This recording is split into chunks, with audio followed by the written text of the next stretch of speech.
this morning on the same basic thought. I guess I was on last night. I posted something about this brother who worked at Google and his journey in getting to Google. And I commend the brother for making it to Google. You know what I'm saying? I'm not saying that that's not a good thing, but if you look at his journey to Google, you'll see that it reflects some of the things I was talking about last night, as far as this torn psychology that black people acquire, those of intelligence, in this integration or this busing system. Okay, you are in one place where you think you the shit. You know what I'm saying? Because you're being convinced that you're the shit. Using my mother as a fucking example, again, using his brother as an example, but he's more of the positive story than generally it is. And I'm not saying my mother's not a positive story either, because she benefited from the better access to education as well. However, let's look at these things. If you come out of one environment in which you are thought to be superior, and therefore, depending upon your overall psychology, your self-esteem, you will allow this idea of superiority to feed a superiority complex within you, or a sense of superiority within you. This overinflated ego, not true authentic self-esteem, but this ego inflation, depending on the person who you are. Then you go to another place in which you have this ego deflated, and now you're seen as inferior because you don't think you can live up to the standards that are being set for you within this new environment, which is entirely different from the environment in which you were set apart as being superior. Now, again, the way in which you're treated in the black community is also very important as well, because this Oreo concept, or this stuck up concept, or you talking white concept, or you're trying to be white, where intelligence is associated with white, and ignorance or stupidity is associated with black. So you have to deal with this this psychology that's coming from black people. So therefore, you have to set yourself aside from black people as being better than them, because they're putting you on this pedestal, but the pedestal itself is kind of fractured, because it's a pedestal that you don't necessarily want to be on, because it sets you apart from not just from your peers, but your community as a whole, and it's an ostracizing set apart based upon this perceived intelligence, so therefore this perceived whiteness, because you want something better for you. You want it to take greater cognitive responsibility. Okay. So, but then you get into, but you're not necessarily given the tools in order to take this cognitive responsibility in the condition that you're in within the community. So they send you to an environment in which you're supposed to be exposed to the resources, you know what I'm saying, to strengthen your cognitive abilities.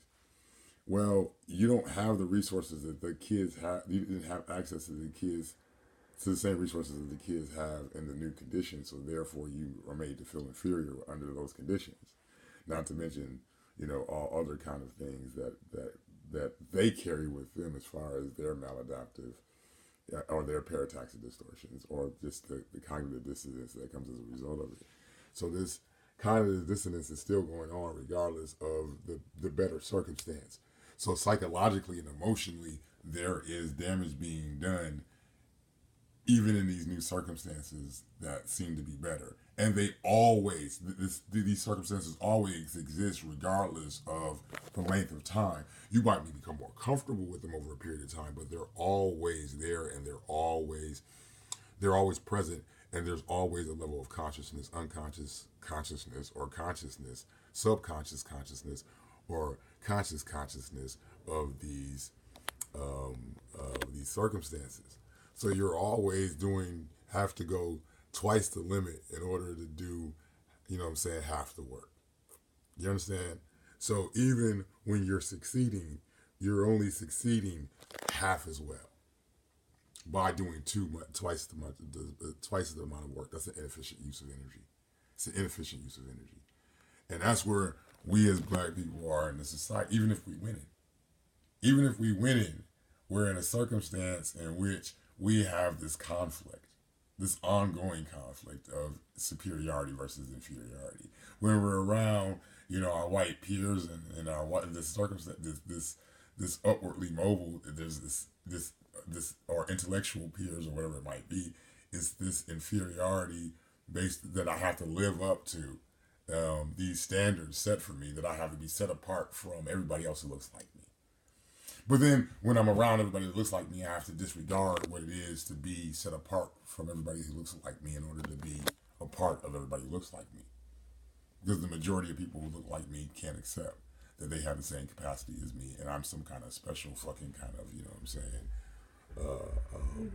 Huh? Some special kind of Negro, some fucking tap dancing bear, And that is conflict. That's an ongoing conflict. You understand what I'm saying? That's an ongoing conflict that black people have to deal with, that every other ethnic, because even if you got your Asian friends and shit, the motherfucker I consider motherfucking as intelligent as the white guys, even more so intelligent. So therefore, they're not out of place within these intellectual, you know what I'm saying? And then you have to entirely fucking dismiss yourself from anything that's, even though you look like a nigga, you can't stop looking like a nigga.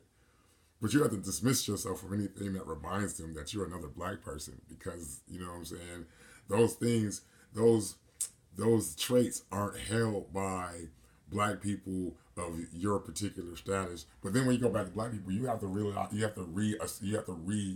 you know what I'm saying, associate those same traits in order to be accepted there. You know what I'm saying? You can't, that's crazy. That you can't help but be a fractured person, because you're living your life through two different perceptions that are not even real. And they keep you dismissed from who the fuck you really are, and you never get to know who you really are. This is a detriment to the human psychology. And then you pass the psychology on to your children. You know what I'm saying? And generally, your mate is going to share the same psychology, because they're going to have to, even if they're black, they're going to have to be of the same, you know what I'm saying, cognitive level, and so they're going to have the same fucking goddamn, bullshit perceptions of self in relationship to interactions. So this is where you find yourself. You know what I'm saying? So it's like, do I decide I'm just going to just leave both of them? You know what I'm saying? Both of these entirely diverse perceptions of self. And they're not even diverse, because diverse would mean that they were kind of somewhat healthy. These entirely contradictory perceptions of self. Am I going to divorce both of these contradictory perceptions of self and achieve some type of true perception of self away from these intersubjective agreements? And therefore, I have to divorce myself from the social contract, because there's no way in the world that I can engage in a social contract and be healthy. I mean, you know what I'm saying? If you have some level of cognitive, not just responsibility, and I just say cognitive awareness is kind of an oxymoron, but it kind of really is the oxymoron, because you're not cognitive of your responsibility, you're not aware of your cognitive responsibility, or you're not cognitive of your cognitive responsibility. In any of these motherfuckers, or your intellectual fucking responsibility, whatever the fuck I'm trying to say at this point, because I'm at the point where I just don't give a fuck anymore. You know what I'm saying? Like, I'm not trying to prove anything to anybody but myself. At this point in place, I'm at the point where I'm like, I only need to prove it to Alton. And I think that's a place where we all kind of need to get to. Not that necessarily we need to prove it to Alton, but we need to prove it to self, who it is that we are and how we are going to define ourselves.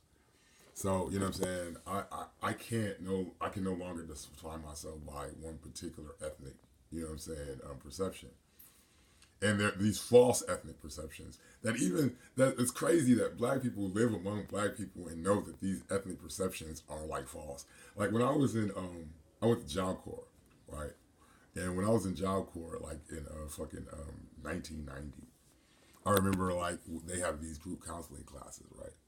And I'm doing the group counseling, and we're talking about Cosby and shit, and talking about the Cosby Show, and how these kids just could not perceive a Cosby-esque life. Yeah, that Cosby was entirely a fantasy, and it was like my reality, even though it was a dysfunctional version of Cosby. And I had seen the functional, because of my dysfunctional fucking version of the Cosby family. I had exposure to the actual functional version of the Cosby family, as functional as it can be in reality, to know that that's a possibility for black people. But the majority of black people don't know that. You know what I'm saying? And it's because of the limit of exposure. We don't control the narrative.